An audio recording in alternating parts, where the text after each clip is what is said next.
അങ്ങോട്ട് പോയി റെക്കോർഡ് ചെയ്യുന്നുണ്ടോ? നേരെ മതില് ഇതാക്കിയാണ്ടിക്കോ പുളിയന്റെ വണ്ടി വീട്ടിയാണ് കേട്ടോ. ഇത് പോവുക കേട്ടോ. അതിന്റെ മണം അടിച്ചിട്ടാ അതിലോടിച്ചിട്ടാണല്ലോ വന്നെ.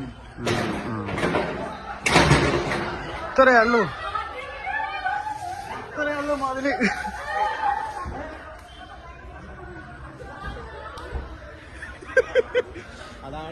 അതാക്കിട്ടോ തട്ടിപ്പോക്കി നമ്പർ